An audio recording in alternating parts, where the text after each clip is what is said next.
Everybody, welcome back to Knowledge Time. This is Jeff Vetter with Howard Hanna Real Estate Services. And today we're going to get into questions that are asked of me when I go to listing presentations. And what's a listing presentation? Well, that's usually something that I show up when somebody says, "Hey, look, I was interested in you possibly selling my house." And we show up with this big, dog and pony show that we put on, explaining what we do and how we do it, and how we get our results the way we do it. And normally, what'll happen is we'll get asked the question of, "Hey, Jeff, um, what do you recommend to your clients to do to the house when they don't have a lot of money? When we because we don't have a lot of money is usually what they'll say, to make things better. Can you walk around the house with us and tell us some things that we could do to the house?"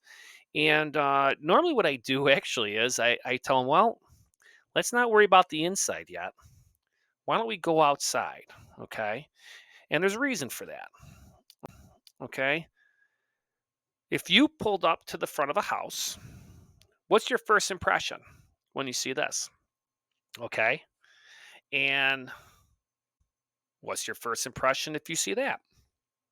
Right. So I always talk about this with people because first impression is the most inexpensive thing you can do to try to better your home, right? This is the first thing they're going to see online when they're scrolling. It's going to be the second thing they're going to see when they pull up in your driveway, right? First impressions are huge. Okay. And I keep saying it, how big of a deal it is, because the one thing I was taught a long while ago is that once your client has a negative in their head whatsoever, it's super hard and almost impossible to get them back on the positive board. Okay.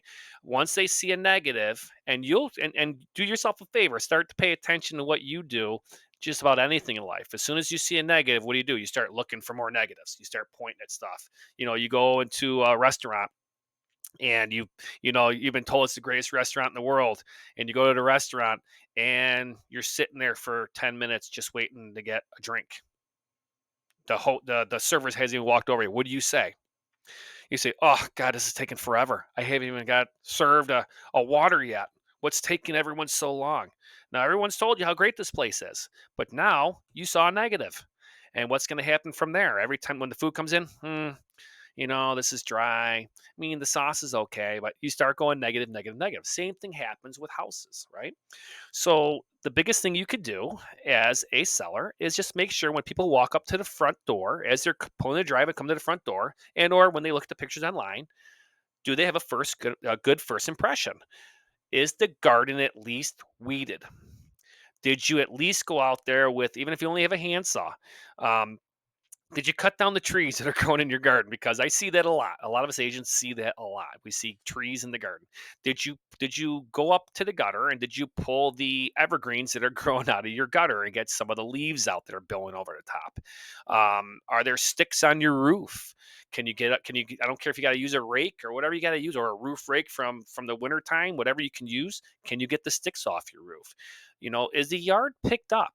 Is there garbage picked on the lawn? Is there something like that? We want the first impression stuff, right? What's the next step of impressions? Well, when us agents are unlocking or fumbling with the lockbox at the front doors or side door, wherever they have the lockbox, usually the clients are sitting there and they have a few minutes to just kind of be up close and personal with the house, and they start staring at things. Well, is that screen door functioning? Does the railing on the steps wiggle, or is it nice and solid? Does it look like that things have been painted or things have been washed or cleaned? Okay, again, things that don't cost you a lot of money, just things that you can do a little sweat equity, as we like to call it in our business. Did you take the time to make sure that that first impression is good? The next step, when people walk into the house, does the house smell nice? Is it quite obvious that the house has been cleaned or maintained a little bit? And I'm not saying it has to be perfect, but a little mopping, a little bit of cleaning of the door jambs, the dirty fingerprints around light switches and such like that. Those are huge turnoffs to people. Some people are really huge germaphobes too, and to them, they automatically go, "Oof, I don't know." They start doing this thing with their hands, and they don't want to touch anything, and they start scrunching themselves in so they don't touch the walls. Right then and there, I already know this showing is dead. I'm done. Right. So put yourself in the buyer's position. And what you should do is you should walk out in front of your house, do it with a friend, do it with a family member, somebody that you know that can just tell you, one of those friends that can tell you the dumbest thing about you, like, hey, your hair sucks, get it redone. Bring that friend along. Okay. That person that doesn't upset you when they say stuff. And walk from the curb all the way through your front door, all the way through your house, and have them help you write a list of little things you could do. That could be, again, and do it, and you look for the inexpensive stuff. You don't have to redo the whole kitchen. You don't have to redo the whole bathroom. That's stuff that costs too much money for you. But is it clean? Does it smell nice? Does everything function? Are things broken? Just simply fix it. So that's what I have for you today. If you ever have any questions, always feel free to contact me. My phone number and information are on the next page. Have a great day.